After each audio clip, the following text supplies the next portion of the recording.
Vamos a continuar, pero quiero recordarles algo que dijimos antes de analizar todo lo último que analizamos, con respecto a recibir, que recibir implicaba aceptar voluntariamente y sin oposición, ¿recuerdan? Ahora, cuando Santiago mencionó eso, dijo, reciban con mansedumbre la palabra implantada. Quiere decir que aún el recibir, o sea, el aceptar voluntariamente y sin oposición, necesita un elemento, una característica propia de la manera voluntaria en la que recibimos lo que Dios nos ha dado. Y es la mansedumbre o la humildad. Ustedes se dieron cuenta que en realidad en el pasaje decía humildad, nosotros entre paréntesis pusimos mansedumbre, y esto tiene que ver porque en el griego original la palabra más apropiada para traducir al español es mansedumbre, pero en realidad de la mansedumbre se deriva la humildad, ¿está bien? Y por eso algunos traductores decidieron usar humildad en vez de mansedumbre porque tiene mucho que ver. Ahora, vamos a dedicarnos un buen rato a ver lo que realmente significa la palabra mansedumbre. ¿Está bien? Entonces, ustedes la ven ahí, vamos a empezar con el primero de los significados. La mansedumbre no consiste solo en el comportamiento externo de una persona, ni tampoco en las relaciones con sus semejantes. Tampoco se trata simplemente de una disposición natural. Es decir, para darles un ejemplo, en la sociedad en la que vivimos es importante aquello que mostramos, aquello que hacemos exteriormente. Porque toda la gente quiere verse bien y quiere mostrarse bien y quiere lograr algo a través de lo que hace y cómo se muestra. Por otro lado, también la sociedad busca mucho la fuerza o fortaleza personal con el afán de lograr algo, de alcanzar un objetivo, de llegar a una meta. ¿Está bien? Entonces, hoy se dice que todo lo que tú te propongas lo puedes lograr. ¿Está bien? Todo está basado en el esfuerzo y en lo que tú haces externamente para llegar a un objetivo. Pero fíjense que la mansedumbre en principio no tiene nada que ver con eso. Lo digo de una vez para que se les grabe, así como les dije anteriormente en repetidas oportunidades, que todo lo que estamos hablando es espiritual. La mansedumbre es algo espiritual y no se consigue por medios humanos. No es una característica propia. Por eso al final de la definición que estábamos leyendo dice que tampoco se trata simplemente de una disposición natural. No es que alguien es más manso que otro, porque así nació. Estamos hablando de una mansedumbre que viene de Dios y es espiritual. Ahora, ven ahí que hay dos frases que vamos a leer. La primera dice, no debemos esforzarnos por parecer mansos, sino que debemos serlo interiormente. La mansedumbre es un asunto de adentro, es un asunto que tiene que manifestarse junto con la vida espiritual que el Señor nos dio. No busquemos ser mansos externamente si primeramente no lo somos interiormente. En segundo lugar, la mansedumbre nunca dependerá de nuestra capacidad o cualidad naturales. No es un asunto, la mansedumbre, de que yo tengo una inclinación mayor a ser manso, pero hay otro que le cuesta mucho más ser manso y por eso tiene problemas con la mansedumbre. No. En realidad, somos mansos los hijos de Dios por la vida de Cristo que está en nosotros y se tiene que manifestar primeramente en nuestro interior. Quiero decirles esto también. Las definiciones que vamos a leer, que van a ser como 6 de estas, en realidad es parte de una misma definición acerca de mansedumbre, pero necesitamos desglosarla y separarla para entender específicamente cómo la mansedumbre se debe aplicar a nuestras vidas y manifestar en nosotros. Y en tercer lugar, la frase que todavía no leí dice, en definitiva, no seremos mansos por nosotros mismos. ¿Está bien? Ahora, vamos a la 2. Esto es parte de la misma mansedumbre, ¿eh? Es una obra realizada en el alma y su uso es en primer lugar y ante todo hacia Dios. A ver, la mansedumbre no solo es un asunto interior. La mansedumbre, primeramente, quien la tiene que comprobar es el Señor.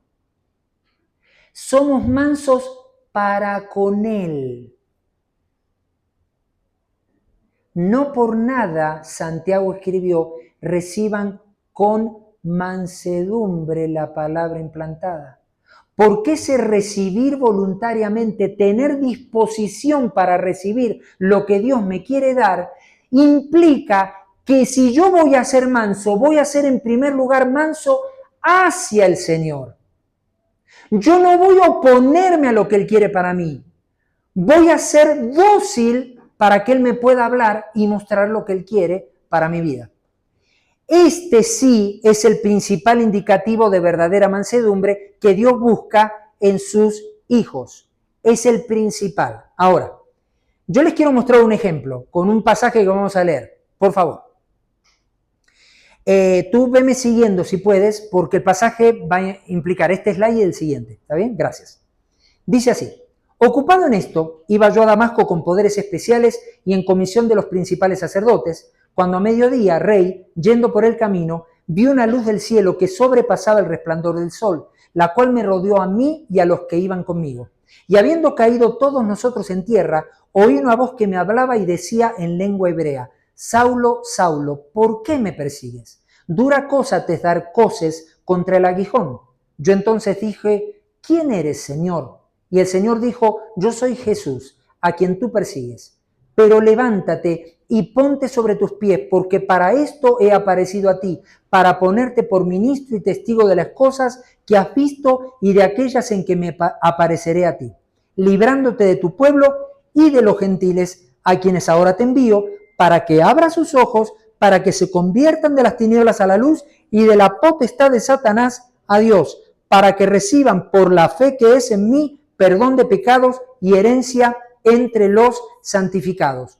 Por lo cual, Rey Agripa, no fui rebelde a la visión celestial. Ok. Muy resumidamente, porque supongo que la mayoría de ustedes lo recuerda, pero les voy a describir quién era Saulo. Saulo era, primero y principal, un fariseo muy conocedor de la ley, muy bien entrenado desde muy pequeño, y su objetivo, con el afán de agradar a Dios, era matar a los cristianos.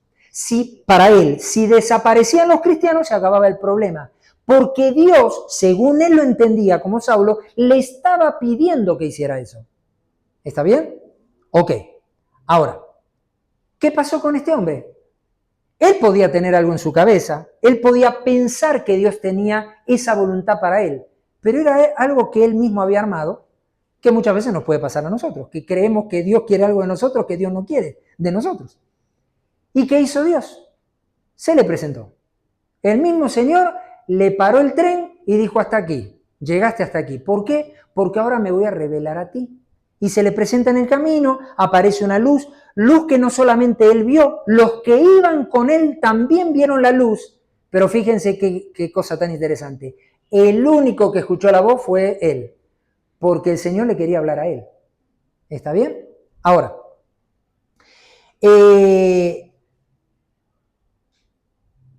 lo que uno puede ver es que es un trabajo del Señor con Saulo para la transformación de un hombre para quien el Señor tenía un propósito supremo, mucho más alto y más importante para el reino de Dios que el que Saulo mismo había creído que era su propósito. Ahora, la primera señal de que algo comenzaba a cambiar en el corazón de Saulo, ¿saben cuál fue? Que a pesar de no saber quién le estaba hablando, le dijo, ¿quién eres, Señor? Yo les quiero decir que nosotros hoy fácilmente decimos Señor, pero para la gente de ese tiempo decir Señor era otro nivel. Porque para la gente de ese tiempo decir Señor significaba, ¿quién eres? Dueño absoluto, amo total y soberano de mi vida.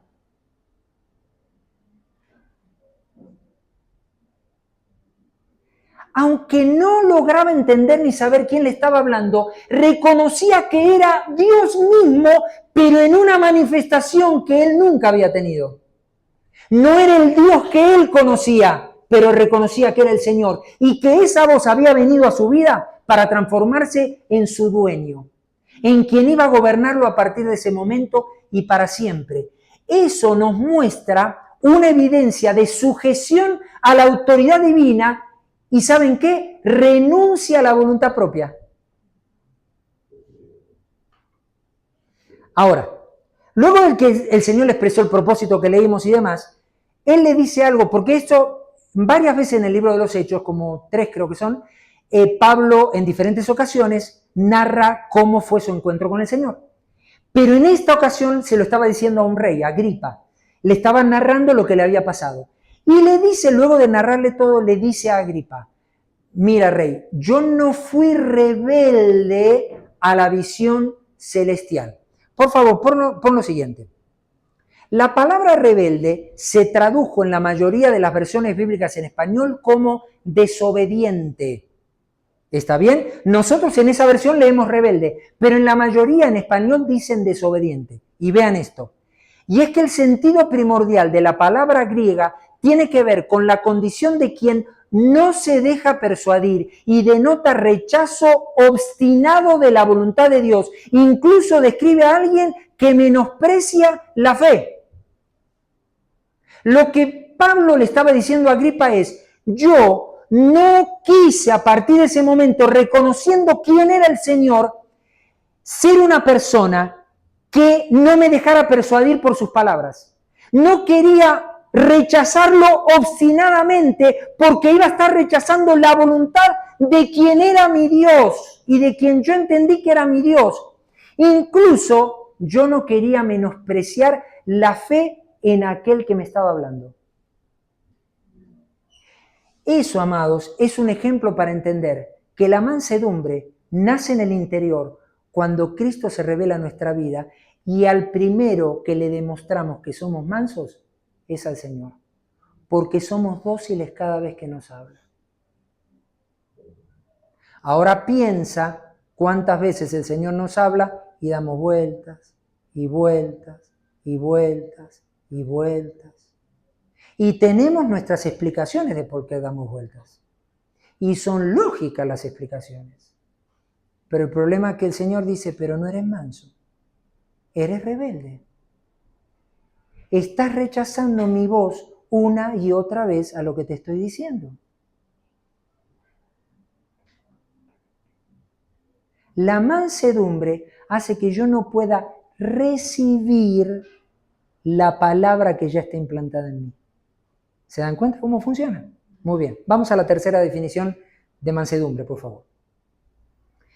Es una disposición de espíritu por la que una persona acepta que los tratos de Dios con ella son buenos y por esa razón no los discute ni los resiste. Este concepto está íntimamente relacionado, fíjense ahora, con la palabra humildad y se entiende como un resultado directo de ella. Por esa razón, diferentes versiones bíblicas utilizan humildad en vez de mansedumbre como la versión que nosotros usamos. Es decir, este aspecto de la mansedumbre nos muestra que por ser mansos para con Dios, sabemos que Dios puede tratar nuestras vidas. Y cuando nos trata, no partimos de la base de qué tipo de trato está teniendo conmigo. Partimos de la base de quién es Dios. Vuelvo a repetir lo que dije. Cuando Dios nos trata, no ponemos como base el tipo de trato, si me gusta o no me gusta. Ponemos como base de que sabemos quién es Él. Como sabemos quién es el Señor, todo trato que venga de Él va a ser bueno para nuestras vidas. Por eso voluntariamente los aceptamos y no nos resistimos a los tratos de Dios. Por eso cuando Dios tiene que empezar a trabajar y hacer algo concreto en nuestras vidas y a veces nos trata aparentemente más duramente, es cuando nosotros empezamos a mirar a los costados y decir, a ver, esto ya es personal. Porque con Él no está haciendo lo mismo que conmigo. Tiene un problema conmigo el Señor. Entonces, a mí me enseñaron que Dios no hace acepción de personas, pero yo creo que conmigo sí se le pasó la mano. ¿Está bien? No, no, no. No pasa por ahí. Yo sé quién es el Señor. Y aunque su trato a mí me parezca duro, como lo conozco a Él, sé que Él es bueno en esencia. Y lo que Él va a producir por su trato va a ser lo perfecto de su voluntad en mí. Así que acepto sus tratos como venidos de quien viene, porque el Señor me ama y está formando por medio del Espíritu Santo a Cristo en mí. Ahora, vamos a seguir a lo siguiente, porque vamos a analizar algunas frases antes de leer un pasaje también como ejemplo. La mansedumbre es el resultado de una disposición espiritual que nace y crece por el trabajo del Espíritu en los hijos de Dios. Volvemos al asunto espiritual. La mansedumbre trae una disposición espiritual, pero la produce el Espíritu, porque todo eso es trabajo del Espíritu Santo en mí. No lo logro por yo conocer más, por ser mejor creyente, por asistir a todas las reuniones, por leer más la Biblia, por orar más. Es por el trabajo del Espíritu Santo en mí que soy cada vez más dócil y manso para con Dios. Segundo, esta disposición nos permite reconocer que todo lo que Dios hace y trata en nuestras vidas tiene como fundamento su amor y bondad hacia nosotros. Jamás podríamos separar la esencia de Dios de amor y bondad con respecto a lo que Él hace. Porque si yo creo que lo que Él hace es injusto, es como decir, Dios no es bueno. Es una locura. Dios es bueno siempre. Dios es bueno siempre. Por tal razón, no miro la magnitud del trato o la manera del trato. Lo que miro es la bondad de Dios. Y que lo que Él va a producir a través de ese trato es lo perfecto de Dios para mí. En tercer lugar, entonces podemos aceptar sin resistencia cada cosa que el Señor permite, sin ningún deseo de discutir o enojarnos con Él. Por lo menos, no sé si a partir de ahora tan rápidamente se nos brote la mansedumbre, porque es un trabajo del Espíritu y confío que el Espíritu va a comenzar a hacer ese trabajo, pero por lo menos nos vamos a morder la lengua antes de protestar. Claro. Porque ahora con este entendimiento vamos a decir, ay, caray, me duele lo que Dios está haciendo, pero más vale no le digo nada. ¿No? Porque ya entendí que si me quejo, que si protesto, no estoy siendo manso para con Él. ¿Está bien? Ahora, vamos a la siguiente, porque quiero que veamos un ejemplo. 2 Corintios 12, 7 a 10, dice así. Y para que no me exaltara demasiado por la grandeza de las revelaciones, ¿ves, Ru, que ayer estábamos hablando de esto? Se me clavó un aguijón en el cuerpo, un mensajero de Satanás, para que me abofetee y no deje que yo me enaltezca. 3 veces le he rogado al Señor que me lo quite, pero Él me ha dicho, con mi gracia tiene más que suficiente, porque mi poder se perfecciona en la debilidad. Por eso con mucho gusto habré de jactarme en mis debilidades, para que el poder de Cristo repose en mí. Por eso, por amor a Cristo, me gozo en las debilidades, en las afrentas, en las necesidades, en las persecuciones y en las angustias, porque mi debilidad, es mi fuerza. A ver, vamos a poner esto en contexto para los que no lo recuerden. Como parte de lo que le pasó a Pablo en su ministerio, tuvo muchas experiencias, pero en esta que él está diciendo esto, fue una experiencia extraordinaria. Dios decidió llevarlo hasta el tercer cielo para darle a conocer revelaciones que a ningún otro le había mostrado. Obviamente esto, no solo para Pablo, para cualquiera de nosotros, podría ser una plataforma para decir, miren que Dios a mí me llevó al tercer cielo y me dijo cosas que ninguno de ustedes sabe. ¿Qué tal? Pablo hoy haría dinero en las redes sociales como nadie. ¿Ven? Asócienlo a lo que le dije hace un buen rato atrás. Pablo no estaría en las redes sociales haciendo nada. ¿Saben por qué? Por lo que él dice acá. ¿Qué hizo el Señor?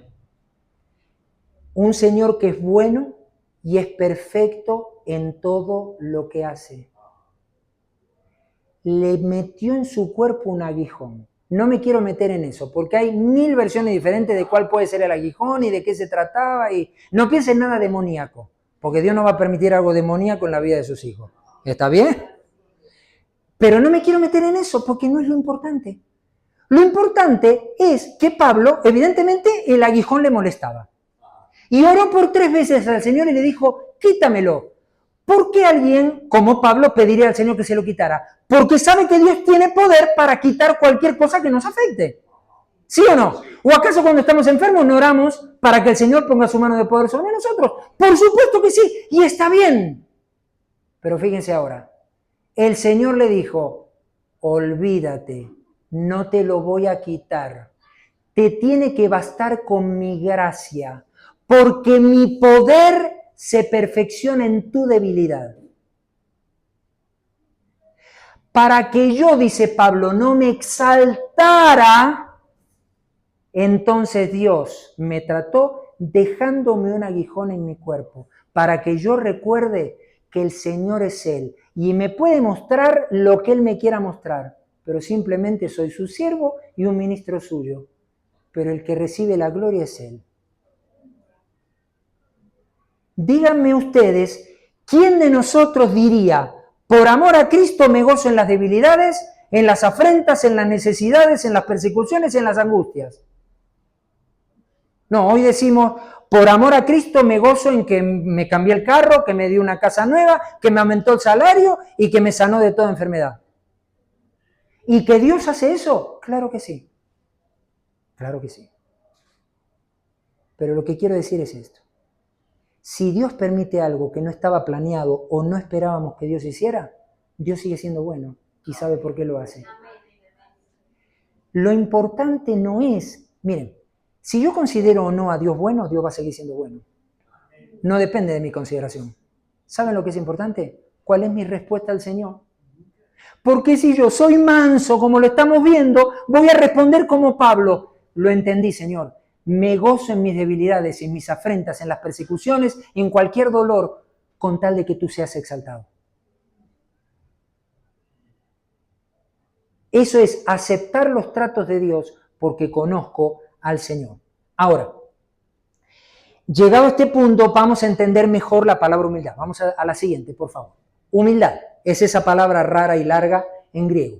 Literalmente significa humildad de mente y se relaciona con modestia, bajeza, un sentido de insignificancia moral y una actitud humilde que muestra un interés altruista por el bienestar de otros. La humildad lo que hace es mostrar que humanamente yo me reconozco, perdón que lo diga así, poca cosa. Me reconozco poca cosa. Pero en esa actitud humilde no estoy buscando mi beneficio. Tengo un deseo que se cumpla el beneficio de los otros, el bienestar de los otros. Segundo, humildad es total ausencia de arrogancia, de engaño y de altivez. Por eso vemos la respuesta de Pablo en lo que dijo. Para que no me exaltara, Dios me puso esto. Así que yo no fui altivo, no me puse arrogante por todo lo que Él me mostró. Me alegré con ser lo que soy.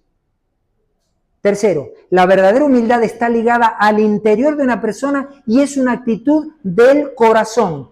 Un corazón del cual ya hemos hablado antes. ¿Está bien? Ahora, quiero hacer una breve aclaración y es una posible confusión que se puede dar con respecto a la humildad en por lo menos 2 aspectos. El primer aspecto, se puede confundir humildad con baja autoestima. Obviamente, ¿por qué lo llamo así? Porque es un término que reconocemos, aunque es un término más psicológico que espiritual, pero en realidad la baja autoestima, para nosotros que entendemos los propósitos de Dios, está identificado con identidad. Alguien que no sabe cuál es su identidad tiene problemas de autoestima. Ahora, ¿qué pasa con los hijos de Dios? Nosotros debemos reconocer que nuestra identidad está en Cristo. Nuestra identidad no está en cómo nacimos, de quién nacimos, de dónde venimos, cómo era nuestro hogar, si somos muy humildes, si tenemos dinero, si tenemos una buena posición social, si logramos tener más estudios o tenemos menos estudios, nada de eso indica quiénes somos. Somos quienes somos por Cristo y en Cristo. Eso nos hace saber quiénes somos. Y por lo tanto, podemos ser humildes, pero sabiendo quiénes somos. Porque la humildad no se mezcla con un asunto de decir, ay no, yo soy la peor cucaracha de este salón. Eso no es humildad. Por eso Jesús les dijo a sus discípulos, aprendan de mí que soy manso y humilde de corazón. ¿Y cuándo se los dijo? Cuando había terminado de lavarle los pies. Y que Pedro dijo, pero ¿cómo si tú eres el Señor me vas a lavar los pies? Él, claro que era el Señor, el mismo Hijo de Dios, hecho carne, pero podía lavarle los pies a los suyos, porque sabía quién era. Entonces se puede saber quién era. De hecho, él agregó, si yo, siendo el Señor y el Maestro, les lavé los pies, hagan ustedes lo mismo. Yo sé quién soy, no me hace menos lavarle los pies. Porque recuerden que en ese tiempo había esclavos y el esclavo que lavaba los pies era el de menor categoría. Había esclavos de diferentes categorías en una casa. El más bajo era el que lavaba los pies de los invitados que llegaban a la casa. Entonces, Jesús dijo, yo sé quién soy y sé conscientemente que le lavé los pies porque hay humildad en mí, porque quiero el bien de ustedes. Así que no confundamos humildad con no tener identidad. Y el segundo error puede ser confundir humildad con falta de fe. Es decir, una cosa es que alguien se resigne o se conforme a situaciones que le ocurren porque no logra confiar plenamente en el Señor. O sea, no tiene fe. Dice, bueno, me pasó esto y aquello y lo otro. Pero como no le cree al Señor, entonces se aguanta. Dice, bueno, esto es lo que me tocó vivir. No.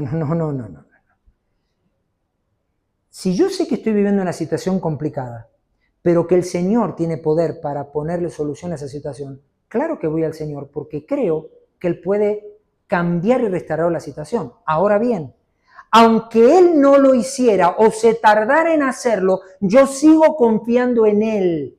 Y sigo siendo humilde de corazón porque no me opongo a lo que Él está haciendo, sino que acepto lo que Él hace, pero teniendo fe en que Él tiene poder para cambiar y transformar cualquier clase de situación. Seguimos. 4. Como el ejercicio de esta mansedumbre es primeramente hacia Dios, también se ejerce ante los demás. Me quedo acá. Como primero es hacia Dios, cuando funciona hacia Dios, funciona hacia los demás. Dicho de otra manera, no puedo ser manso con otras personas si primeramente no soy manso para con Dios. ¿Está bien? Inclusive ante personas malvadas e injustas. La razón es que quien es manso a la manera de Dios es consciente de que los maltratos, insultos e injusticias que reciba de esas personas son permitidos y usados por Dios para disciplinar y purificar a los suyos. Ay, caray, ahí sí que me tocaron el talón de Aquiles, ¿no? Porque, a ver, si hay alguien medio perverso y que está queriendo hacerme daño, me va a conocer. No me voy a dejar tan fácilmente. ¿Sí o no? Pero tenemos un problema ahora. Ahora sí tenemos un problema. ¿Por qué? Porque un creyente manso acepta los maltratos y las injusticias de otras personas. ¿Por qué las acepta? No porque no le queda de otra, o no porque no puede ponerse a discutir porque va a dar mal testimonio. No hay nada que ver con eso. ¿Saben por qué? Porque sabe que a través de los maltratos y las injusticias de esas otras personas, Dios está trabajando con su vida. Porque Dios está metido en todos los rincones. Y todo lo que nos pasa, Dios está de por medio. Aún las cosas más pequeñas o más inentendibles. Quiere decir que cuando Dios está permitiendo que alguien me maltrate, Dios dice, quiero ver a ver cómo vas a actuar. Estoy acá. Ahora no me molesta ningún otro hijo, solo estoy concentrado en ti. Solo quiero verte a ti. ¿Está bien? Ok. Por eso dice acá, un hijo de Dios no podrá ser manso hacia las injusticias de otras personas si en su interior no ha demostrado ser manso hacia los tratos directos de Dios.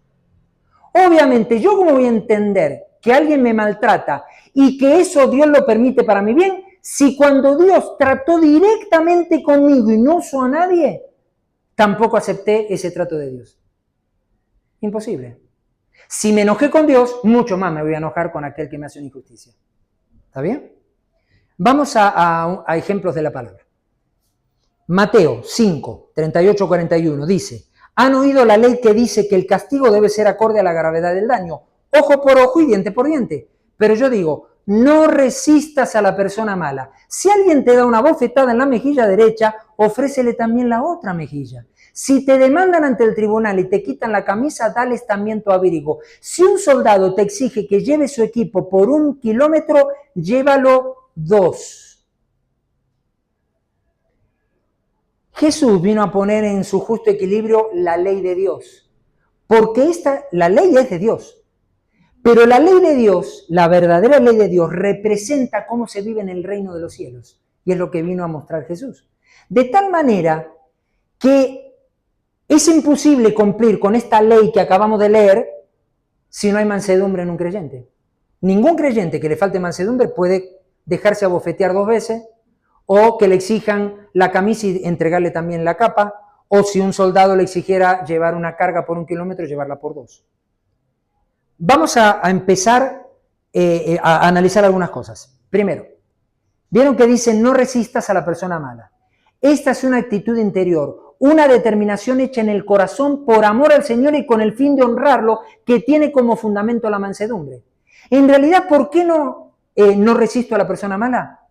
Porque quiero honrar a Dios. Los creyentes estamos siempre muy preocupados por el testimonio y el qué dirán. En realidad el testimonio es el resultado de cuánto amo a Dios y de cuánto honro a Dios. Si yo honro al Señor, mi testimonio siempre va a mostrar a Cristo. Ni me tengo que preocupar por mi testimonio. Pero si me esfuerzo para que los demás me vean como buen cristiano, voy a fallar más de una vez. Entonces, en realidad, aquí el asunto está en que yo determino en mi corazón no resistir a ese que me hace daño porque quiero honrar a Dios y quiero agradarlo a Él. Y eso tiene como fundamento la mansedumbre. Siguiente, por favor. La injusticia enciende la llama de la venganza. Y cuando ese fuego está encendido, se va expandiendo y destruye todo lo que encuentra a su paso. Porque esa es la realidad de lo que nos pasa. Cuando alguien me hace una injusticia, me pongo bravo por dentro. ¿Sí o no? No me gusta. A nadie le gusta la injusticia. Entonces, la actitud natural, por ser seres humanos, es vengarnos de alguien que nos hizo la injusticia. Pero ¿qué pasa cuando nosotros queremos vengarnos? Vamos a la siguiente.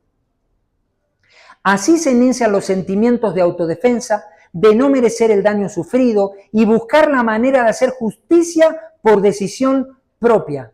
Es cuando yo empiezo a decir, no sé por qué me lo hizo, yo no merecía que me lo hiciera, no merecía que me tratara así, que me hablara de esta forma, y ahora estoy esperando la oportunidad de contrarrestar lo que me hizo, devolviéndosela el doble si puedo. Eso es un sentimiento natural y totalmente humano. En definitiva, la mirada se centra, acá está el problema, en uno mismo, considerando la venganza como el único medio de solución. Pero dijimos antes que no resistir a la persona mala es por amor al Señor y con el fin de honrarlo. Yo nunca soy el centro es el Señor. Y como el centro es el Señor, yo no me miro a mí mismo, por eso no busco venganza. Porque a lo sumo, si alguien tiene que hacer justicia a mi favor, el Señor la va a hacer a mi favor. Pero yo no tengo que autodefenderme. Más bien, tengo que con mansedumbre aceptar el trato de Dios a través de otras personas. Vamos a ver, tomando en cuenta que la mansedumbre y la humildad son necesarias para la formación de Cristo en nosotros, algo más que conocemos bien que nos dice la palabra acerca del fruto del Espíritu. Dice, pero el fruto del Espíritu es amor, gozo, paz, paciencia, benignidad, bondad, fidelidad, mansedumbre, dominio propio. Contra tales cosas no hay ley. Parte del fruto del Espíritu es la mansedumbre y seguida ¿por qué? Por el dominio propio. No es casualidad ese orden, ni siquiera es casualidad. ¿Por qué? Porque estas dos virtudes se transforman en el antídoto contra la venganza. Vamos a leerlo juntos. Quiero que leamos algunas cosas juntas. La mansedumbre y el dominio propio se transforman en un antídoto contra la venganza. Es decir, cuando naturalmente yo me quiero vengar y devolver el mal que me hicieron, por la mansedumbre y el dominio propio que produce el Espíritu, yo me niego a vengarme dejándole al Señor las cosas en sus manos. Siguiente, la mansedumbre en el creyente que ejerce inicialmente hacia el Señor se extiende hacia otras personas aun cuando se deban soportar las injusticias porque el comportamiento hacia ellas está bajo control por el gobierno del Espíritu. Eso es dominio propio. Por eso no me exalto, por eso no me pongo nervioso, por eso no grito, por eso no le devuelvo el mal, porque vivo bajo el dominio del Espíritu Santo. Cada vez que yo me salgo de ese dominio, actúo naturalmente. Ahora, este concepto de mansedumbre hacia otros está totalmente opuesto a las ideas, actitudes, enseñanzas de nuestra sociedad actual. Ese es el otro problemita que tenemos. Porque hoy está la idea, por ejemplo, de darnos valor a nosotros mismos. No dejes que nadie te pisotee, que nadie diga lo que puedes o no puedes hacer, que esto y que aquello y que lo otro. Okay. Lo que hicimos nosotros fue solo poner una breve lista de cómo se puede ver lo que la sociedad impone a sus hijos, a sus familias y a la misma sociedad, la manera de pensar de la sociedad. Por ejemplo, yo lo voy a leer de acá. Padres que enseñan a sus hijos que deben defenderse al ser agredidos por un compañero en la escuela, devolviendo la agresión. Nadie, por favor, levante la mano. ¿Está bien? Pero ¿cuántas veces vino el chico de la escuela? No, que el compañerito me tuvo todo el día fastidiado porque me jalaba el cabello y me jalaba y ya. Ok, la próxima, cuando no te vea la maestra, tú le das... Cuando se lo hagas 3 veces y efectivo, vas a ver que nunca más te jala el cabello. No, pero nosotros no somos de esos papás. No, esos están allá afuera. ¿No? Ok. Segundo, por favor. Una mujer que, por una idea de igualdad, considera que no debe aceptar ninguna dirección o indicación de su esposo. Tampoco hay mujeres así acá, gracias al Señor. Porque eso está asociado con lo que la sociedad nos impone y con la falta de mansedumbre que debe existir en los hijos de Dios. Porque esa sumisión de la esposa al esposo es parte de un espíritu de mansedumbre en nosotros, sabiendo que Dios decidió poner al varón como cabeza de la mujer para traerle guía, dirección, apoyo, protección. Ok. Tercero, nosotros no estamos libres, varones. Un esposo que argumenta que su esposa no lo obedece y por eso cree tener el derecho de maltratarla. Claro, como mi esposa no me obedece, me desespero y ahora me va a conocer, porque el varón soy yo. Y si no es por la buena, es por la mala, pero se va a dar cuenta que el varón soy yo. Ok. Miren que esto no es un seminario ni de matrimonio, ni de familia, ni de nada de eso, ¿eh? Ok. Siguiente. Ciudadanos que manifiestan su inconformidad con políticas o decisiones del gobierno, cortando el tránsito en las calles, quemando llantas, maltratando edificios públicos o apedreando a la policía. Eso no pasa en Colombia jamás. No, eso pasa en México, sí, muchísimo, muchísimo. En Argentina un poquito nada más. Paola les puede decir que vive allá una buena cantidad de años. Todo el tiempo pasa en Argentina. Fíjense, yo lo que quiero que vean es la contraposición con cómo vive la sociedad y cómo dice la sociedad que debemos vivir. Cómo se vive en el reino y cómo dice Dios que debemos vivir. ¿Se dan cuenta la gran diferencia? Ahora, en ninguno de los casos, por nada de esto, nosotros estamos avalando el abuso o el atropello. Es decir, no queremos decir que lo que esté mal dejó de estar mal ahora porque somos mansos. No, lo que está mal está mal. ¿Está bien? Pero queremos destacar lo que realmente hay que destacar. ¿Y qué es la frase que está acá abajo? En la sociedad actual existe una ausencia notoria de mansedumbre, lo cual demuestra que es un atributo espiritual que solo los hijos de Dios pueden expresar y practicar. Ese es el punto. ¿Cómo yo le voy a hablar de Cristo a mi compañero de trabajo si yo como esposo maltrato a mi mujer? ¿Ven? ¿Cómo le voy a hablar a mi compañero de trabajo de cómo ser un mejor padre si yo le enseño a mis hijos que maltrate a sus compañeros de escuela cuando lo maltratan a él? Ven que pierdo toda autoridad. Los únicos que podemos mostrar la verdadera mansedumbre somos los hijos de Dios, porque es un atributo espiritual que produce el Espíritu Santo en nuestras vidas. Quinto, el siguiente concepto de mansedumbre. Hay una diferencia notable entre el significado de la palabra mansedumbre en español y el significado en el griego bíblico. En el primer caso, en el español, mansedumbre sugiere benignidad y suavidad con cierto grado de debilidad y falta de ánimo o valor para tomar decisiones o enfrentar situaciones difíciles. Sin embargo, en el griego, la mansedumbre es resultado del poder de Dios en la vida. Dicho de otra manera, en términos naturales, se entiende que si alguien es manso, no puede defenderse. O dicho en buen mexicano, si alguien es manso, entonces es menso. ¿Está bien? Para entenderlo espiritualmente, el mejor ejemplo es el Señor, que era manso porque tenía a su disposición todos los recursos infinitos de Dios. Jesús era manso de corazón y era el rey del universo.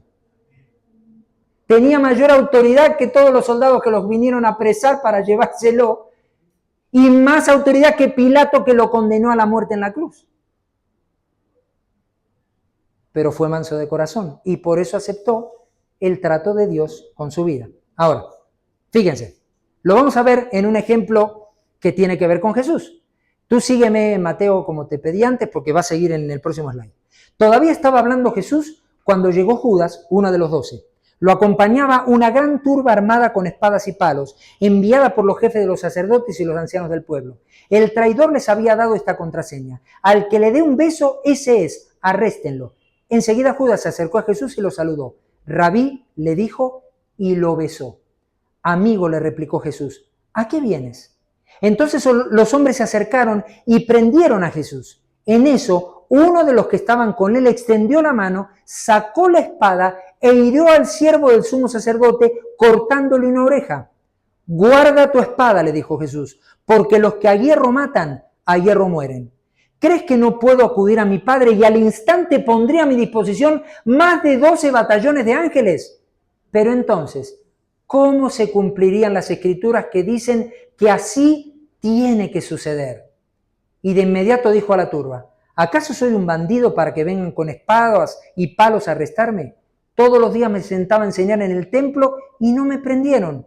Pero todo esto ha sucedido para que se cumpla lo que escribieron los profetas. Entonces todos los discípulos lo abandonaron y huyeron.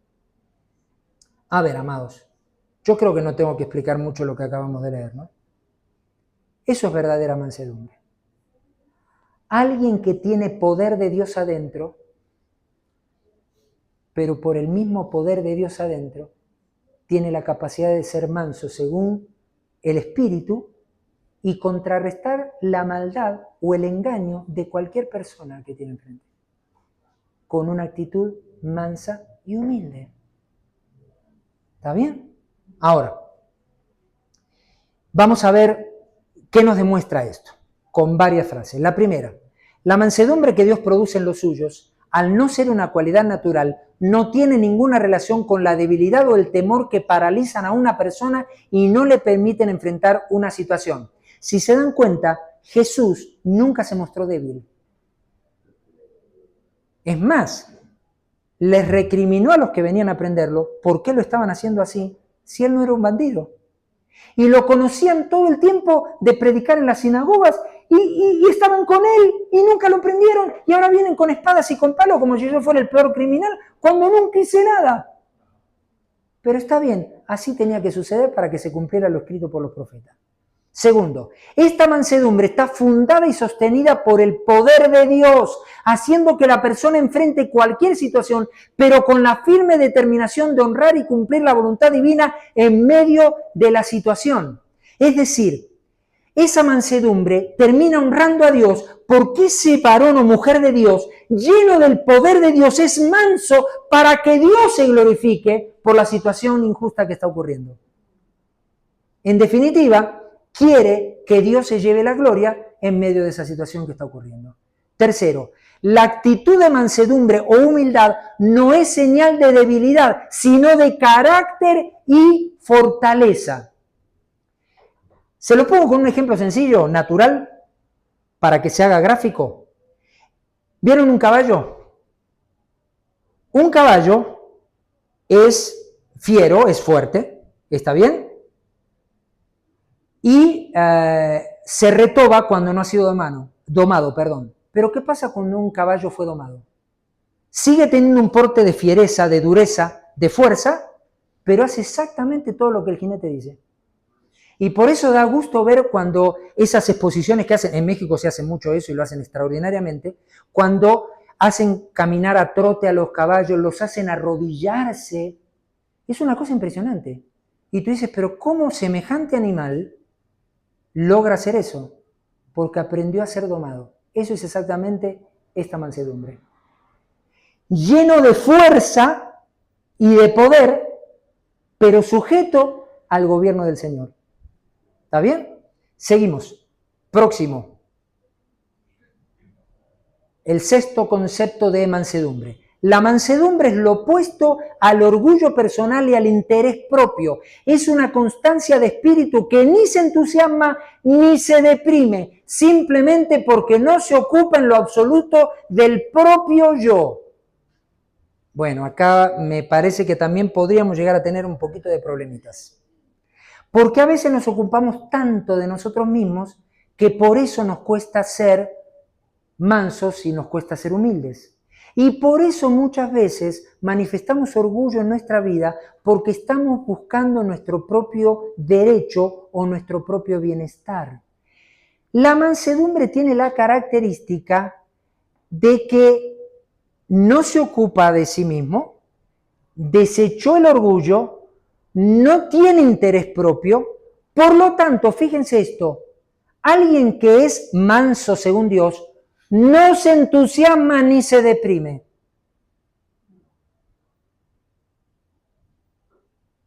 Nosotros cuando las cosas salen bien saltamos hasta el techo. Cuando algo sale mal andamos arrastrando la cobija y lloramos por los rincones y ahí sí los pastores tienen trabajo. ¿No? Ok.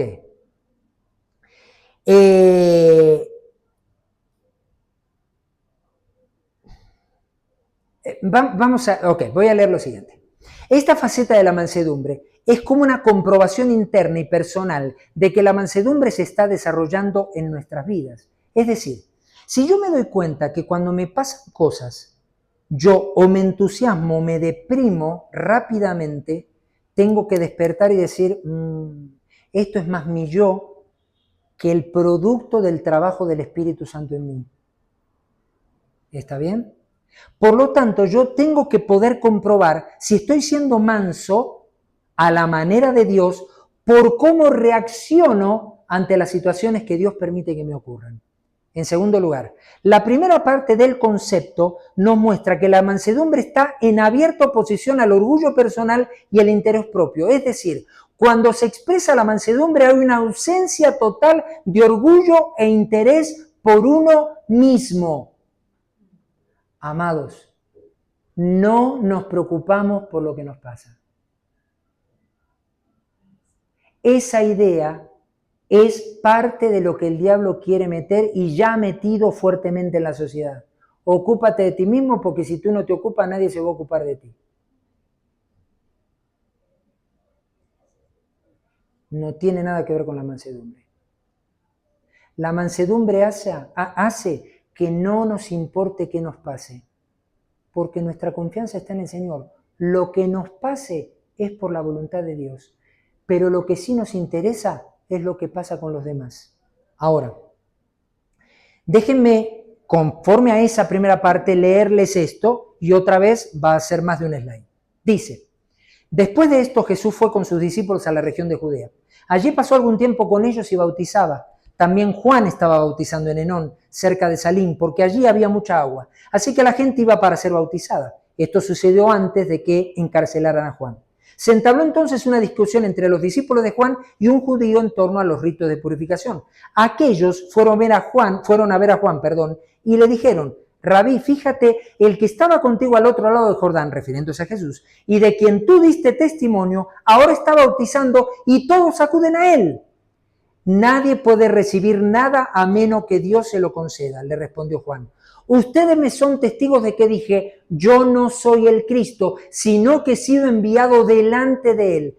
El que tiene a la novia es el novio, pero el amigo del novio que está a su lado y lo escucha se llena de alegría cuando oye la voz del novio.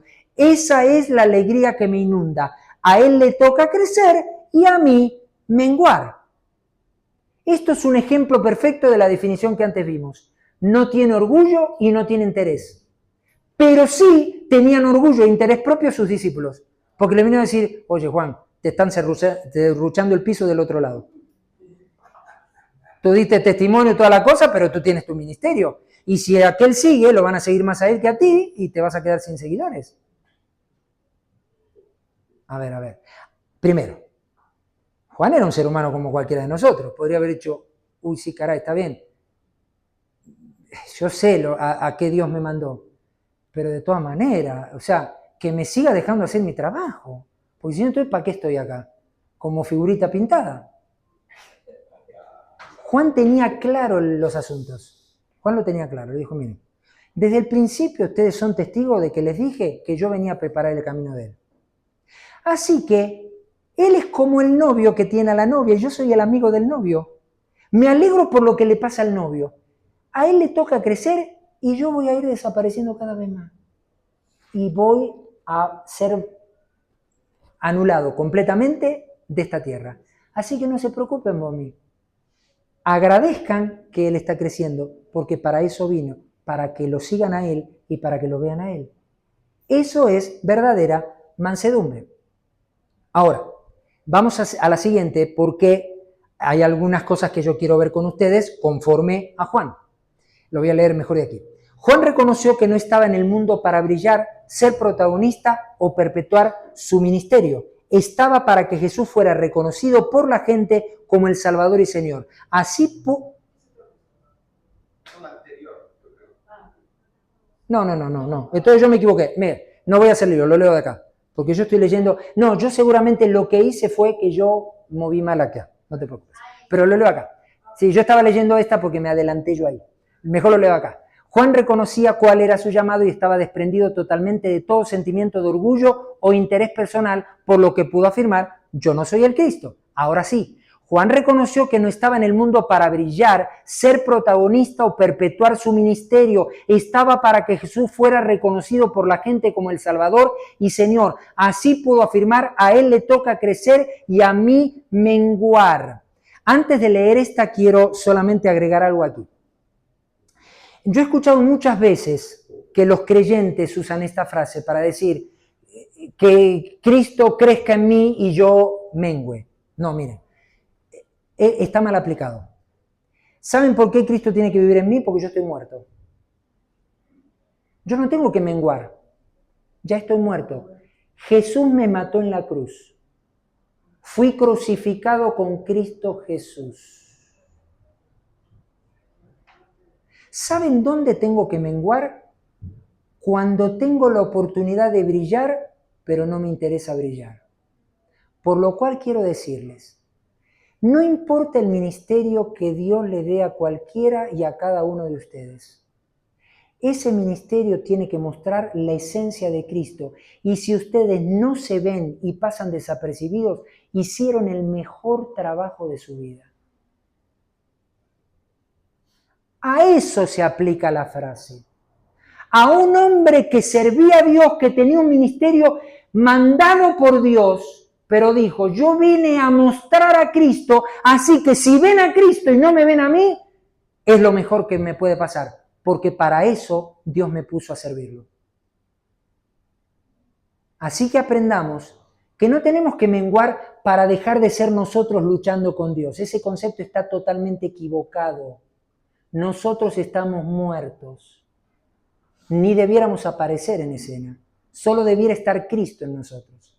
Pero cuando servimos a Dios, cuando hacemos algo para Él, que se vea Cristo y que desaparezcamos nosotros. Ahora sí leo la que sigue. Cada uno de los creyentes en Cristo deberemos confrontar esta prueba al orgullo y al interés propio, negándonos a nosotros mismos y siendo impulsados por la mansedumbre que nos equipa para contrarrestar cualquier sentimiento egoísta que pretende ponernos en primer lugar y buscar nuestro bienestar antes que la voluntad divina. En realidad, a nosotros nos debe mover que la voluntad de Dios se cumpla a través de lo que hacemos. No que nosotros recibamos algún tipo de retribución por lo que hacemos, sino que Dios haga lo que quería hacer a través de mí. Pero vamos a seguir. Hay algo más que quiero leer con ustedes.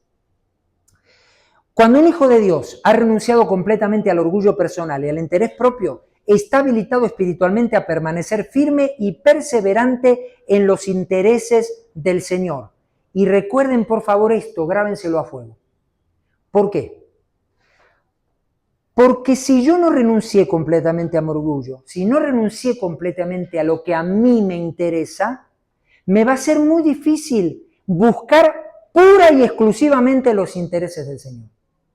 Siempre en lo que haga va a haber algo de interés personal. Es así. Nuestro corazón, del cual ya hablamos, también la palabra declara que es engañoso y perverso. Cuando nosotros le damos un poquito de lugar a lo que pensamos, queremos o anhelamos, el corazón voltea la cosa y hace que nos pongamos en el centro. El Señor nos puso sobre la tierra como iglesia para cumplir sus intereses y su voluntad, no mis intereses y mi voluntad. Por tal razón, necesitamos aprender a renunciar a nosotros mismos. Ya estamos muertos, pero no vamos a levantar al muerto. Que se quede muerto. Vamos a renunciar a cualquier cosa que ese muerto pretendería hacer para volver a la vida. Lo necesito muerto porque así Cristo va a manifestarse a través de mí. Y lo único que voy a buscar es lo que a Dios le importa y es lo que a Dios le interesa. Segundo, de manera que sus sentimientos, los sentimientos de un creyente que es manso y que busca los intereses del Señor, están bajo control, por lo que no se emociona cuando las cosas le salen bien, ni se derrumba cuando las cosas salen mal, ya que no está preocupado por sí mismo. ¿Salió mal? Salió mal. Próximo intento. ¿Salió bien? Gloria a ti, Señor.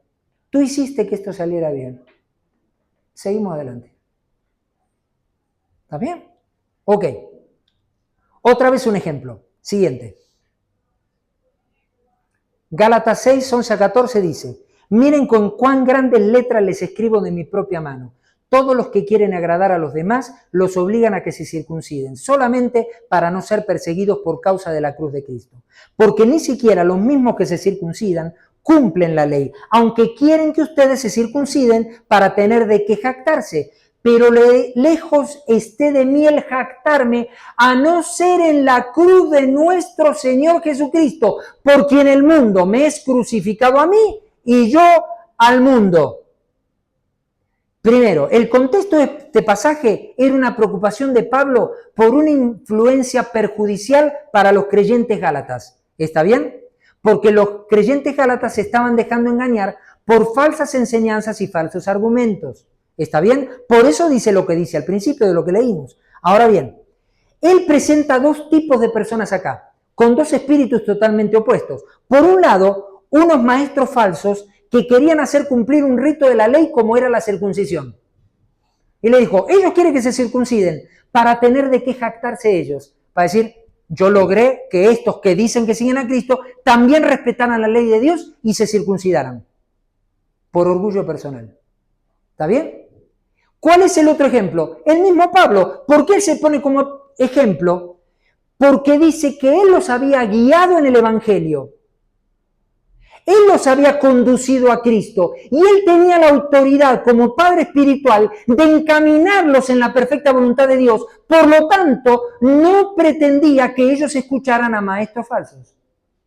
Por eso antes les dije, ojo con lo que oímos. Ojo con escuchar todo lo que escuchamos, porque eso puede pervertir la esencia de lo que viene de Dios para nosotros a través de la autoridad espiritual. Tenemos que ser celosos con lo que hemos recibido de Dios. Ahora bien, Pablo, cuando se pone como ejemplo, fíjense lo que dice. En el 13, ni siquiera los mismos que se circuncidan cumplen la ley, aunque quiere que ustedes se circunciden para tener de qué jactarse. Pero lejos esté de mí el jactarme, a no ser en la cruz de nuestro Señor Jesucristo. O sea, ni siquiera me jacto de que ustedes conocieron a Cristo a través de mí. Solo me jacto en la cruz, símbolo de muerte. Porque en la cruz el mundo está crucificado para mí y yo estoy crucificado para el mundo. Así deberíamos vivir cada creyente en Cristo. Ahora, vamos a leer algunas cosas que nos van a ayudar para entender mejor esto.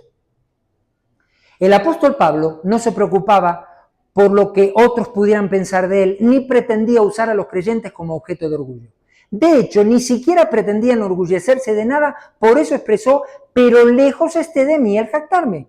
Él puso la cruz de Cristo como lo único en lo que podía jactarse, pero no por la cruz en sí misma, sino por lo que ella significaba, una muerte rotunda del mundo para él y de él para el mundo. O sea que ni siquiera se estaba jactando en decir, miren yo qué especial y mártir soy que me jacto en la cruz. No. La cruz para mí significa que el mundo se murió para mí y yo me morí para el mundo. Yo solo vivo para Dios, para hacer su voluntad. El apóstol demostró un espíritu de mansedumbre y humildad que no tiene ningún interés ni ninguna intención de ocuparse de sí mismo, sino que está absolutamente rendido a los propósitos divinos. Esto es sinónimo de alguien que se sabe muerto para todo lo que el mundo propone y ofrece como objetivo de satisfacción y realización. Por eso los hijos de Dios siempre vamos a estar en contra del mundo. ¿Saben por qué? Porque el mundo solo lo único que nos dicta es preocuparnos por nosotros mismos. Dios lo único que quiere es que nos preocupemos por los demás y no por nosotros mismos. Nosotros estamos hechos y cumplidos en Cristo. Cristo lo es todo para nosotros. Pero si podemos ser de bendición para los demás, entonces estaremos cumpliendo el propósito de Dios en nuestras vidas.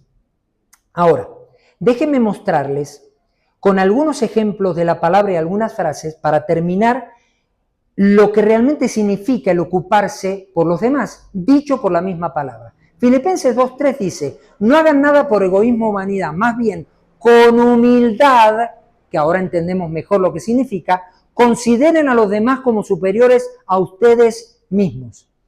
Siempre diré que esto a la mente natural es difícil porque yo cómo puedo considerar a otro creyente como superior a mí mismo si ese otro creyente se acaba de entregar a Cristo hace 3 meses y yo ya recorrí todo un camino largo. ¿Cómo lo miro como superior? Hay una sola manera de mirarlo como superior, viendo al Cristo que está en él o en ella.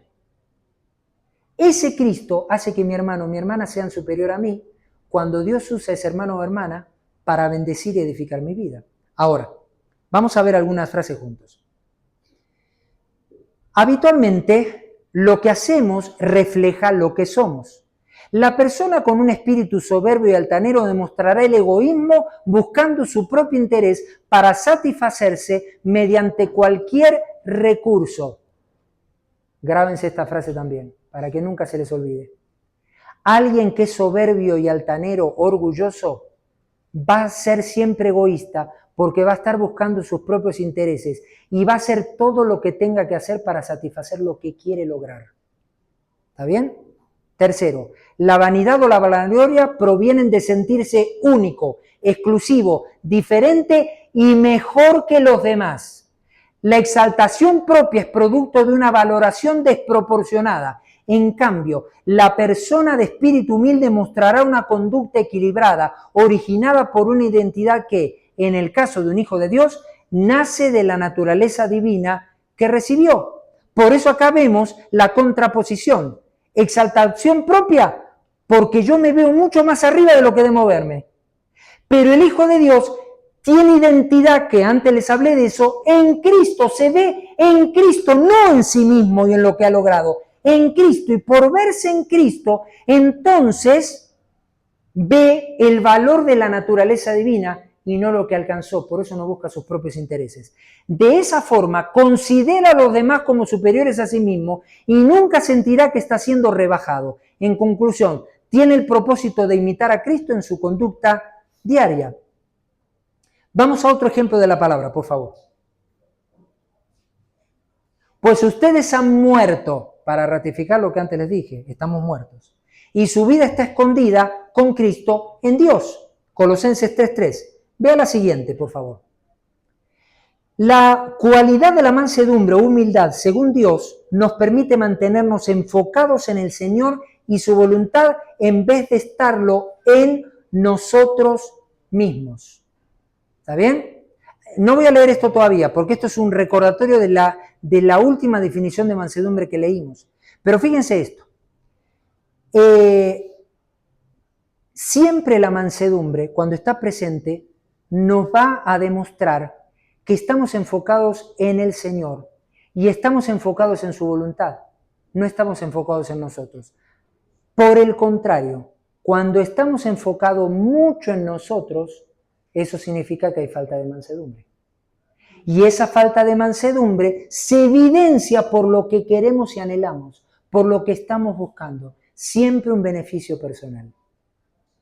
Por eso estamos basados en Colosenses 3:3 que leímos recién, que dice, ustedes han muerto y su vida está escondida con Cristo en Dios. Se supone que anhelamos lo que Cristo anhela y buscamos lo que Cristo busca, porque nosotros estamos muertos y un muerto no tiene intereses, no tiene voluntad, no tiene deseo, no quiere hacer nada para sí mismo porque ya está muerto. Sigo, ahora sí. Esto es para recordarles parte de la última definición que leímos de mansedumbre. Es una constancia de espíritu que ni se entusiasma ni se deprime, simplemente porque no se ocupa en lo absoluto del propio yo.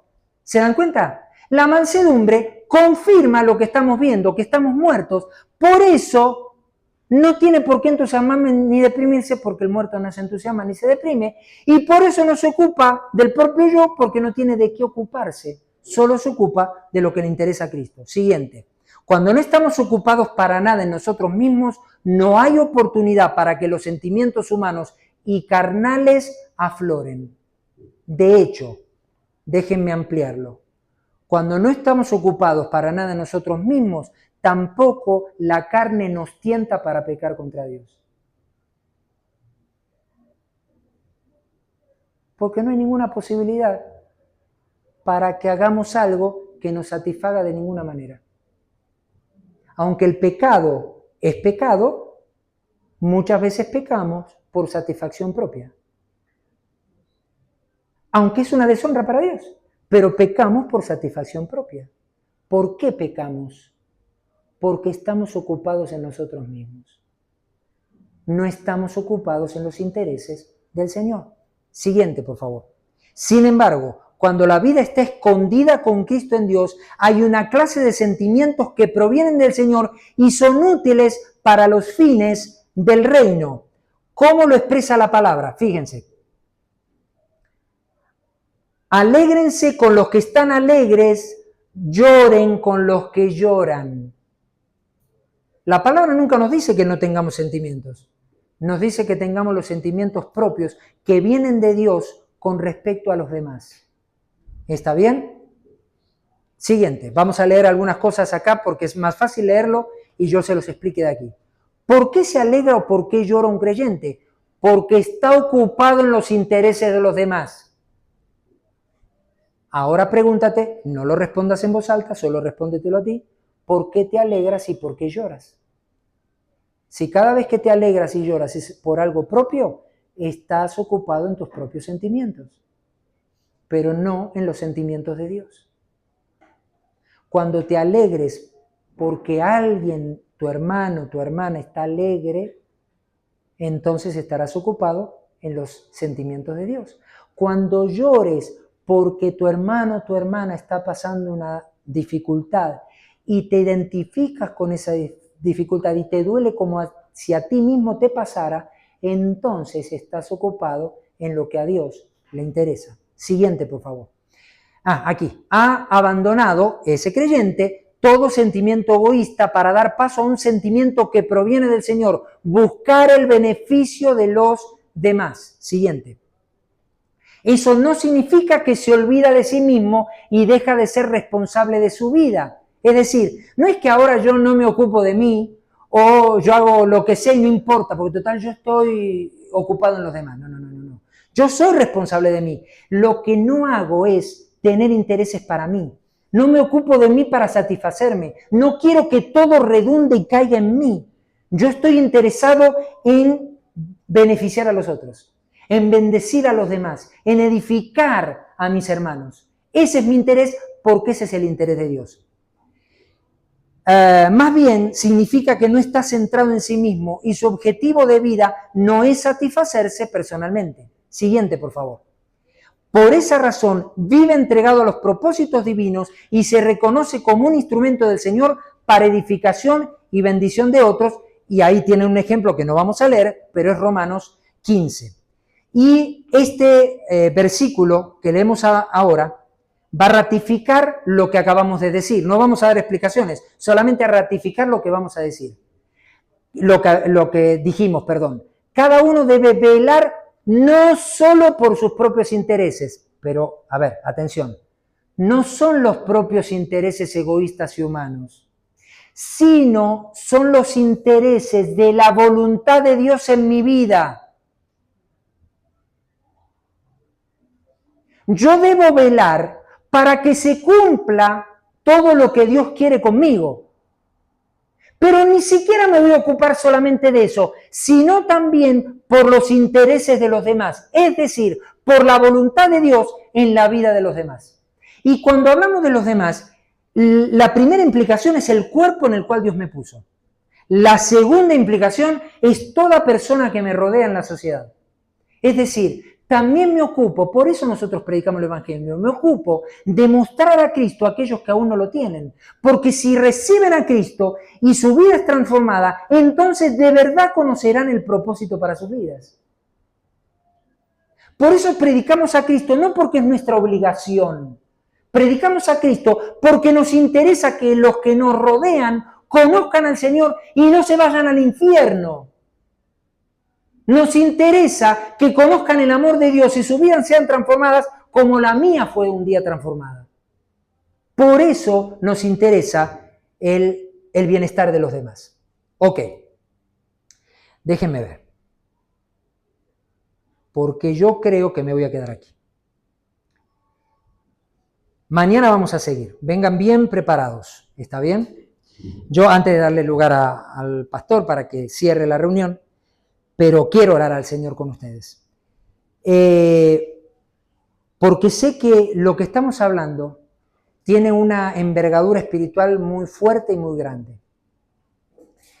Y sé también que humanamente hablando, las cosas que estamos compartiendo entre hoy y que seguiremos mañana, tal vez nuestra mente natural no las puede captar y retener todas.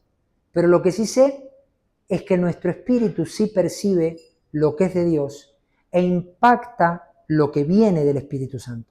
Entonces, vamos a orar, y les voy a pedir que se pongan de pie, para que realmente el Espíritu Santo grave a fuego todo lo que Él quiere hacer en nuestras vidas conforme a todo lo que hemos venido escuchando por la palabra. Es decir, que Él cumpla su propósito y su voluntad en cada uno de nosotros y que estas realidades las experimentemos no por nuestro esfuerzo, sino porque realmente la vida de Cristo está creciendo, como hablamos desde el principio, porque el Espíritu Santo está formando a Cristo. ¿Está bien? Entonces, yo siempre digo, cuando oro, que sé que soy la voz cantante, pero cada uno en su corazón puede tener diferentes motivos por los cuales orar a Dios. Y no hay ningún problema que mientras yo estoy orando, cada uno de ustedes en su corazón esté orando también al Señor y diciéndole, Señor, tú me has hablado o hoy me has mostrado algo particular. De todo lo que hemos hablado, hay 2 o 3 cosas que realmente entiendo que tú me estás hablando a mí. Por tal razón, yo quiero pedirte que eso se cumpla en mi vida, que sea una realidad para mí. No permitas que se me vaya, que yo simplemente lo escuche como un concepto más, sino que yo lo quiero experimentar. Vamos a orar. Padre, cuántas gracias te damos por toda esta tarde y noche preciosa en tu presencia y en medio de tu palabra y de la bendición que significa que tu Espíritu Santo nos enseñe. Gracias, Señor, porque sabemos que nada de lo que el Espíritu Santo hace queda sin ningún fruto. Por el contrario, el trabajo del Espíritu siempre es efectivo. Por eso te agradecemos porque sabemos que el Espíritu Santo está trabajando en nuestra vida y esto traerá fruto para nosotros, pero sobre todo fruto para ti y para tu reino. Señor, cuando hablamos de que Cristo sea formado en nosotros, cuando hablamos de recibir la palabra que ya está implantada, entendemos también que nada de eso podría ocurrir si no entendemos el valor de la mansedumbre en nuestras vidas. Si no entendemos que realmente ser mansos implica estar dóciles y dispuestos delante de ti para todo proceso que tú tengas en nuestras vidas, para toda circunstancia que permitas, para cualquier trato que quieras producir en nosotros. Y por eso, Señor, no queremos jamás rechazar ningún trato que estés haciendo con nuestras vidas. Señor, yo quiero orar ahora específicamente por cualquiera de mis hermanos y hermanas que sabe y reconoce que está viviendo un tiempo donde tú estás tratando a su vida de manera particular, a través de un suceso, de un evento, a través de otras personas, a través de una injusticia o de lo que sea. Yo te pido en el nombre de Jesús que haya claridad, que haya entendimiento y que haya docilidad de corazón para aceptar esos tratos y para que el Espíritu Santo siga formando a Cristo a través de eso que está ocurriendo en este mismo momento y en este tiempo particular de la vida. En el nombre de Jesús, Señor, que haya un resultado donde Cristo pueda verse manifestado en mayor plenitud y magnitud en la vida de tu iglesia. De tal manera, Señor, que nuestra vida no sea simplemente un ir y venir a reuniones, un escuchar la palabra por escuchar, sino realmente una experiencia contigo donde te vamos conociendo más, donde el entendimiento espiritual, los ojos de nuestro corazón son iluminados por ti y por ende nuestra vida del Espíritu crece y avanza hacia el cumplimiento perfecto de tu voluntad en nuestras vidas. En el nombre de Jesús oro para que sea una realidad en tu iglesia, no para que sea simplemente un concepto, ni siquiera tampoco un anhelo que parece inalcanzable, sino una realidad y experiencia de vida. Gracias, Señor, porque en todo esto que estamos viendo, vemos cuánto nos amas, vemos cuánto has preparado para nosotros, vemos de cuánto nos has equipado, Señor, que a veces desconocemos todo el bagaje y el potencial que significa que Cristo habite en nosotros. Es mucho más que una frase que decimos, que una alabanza que cantamos o que una oración que pronunciamos. Es todo un poder espiritual que nos has dejado para vivir exactamente en esta tierra como vivió Jesús y nos demostró que se podía vivir en el reino cuando Él estuvo en carne y hueso en esta tierra también. Así que te agradecemos, Señor. Gracias por lo que hemos recibido el día de hoy. Y, Señor, declaro que nos darás un buen descanso en esta noche, que todos para mañana estaremos listos, preparados, dispuestos, atentos a seguir escuchando tu voz y a ver el cumplimiento de tu voluntad en nuestras vidas. Te bendecimos, te honramos, te daremos siempre toda la gloria, la honra, el honor, la alabanza y el poder, porque tú eres el centro, porque tú eres el Señor, porque eres el único digno de ser siempre reconocido, admirado y exaltado, ahora y siempre. En el nombre de Jesús.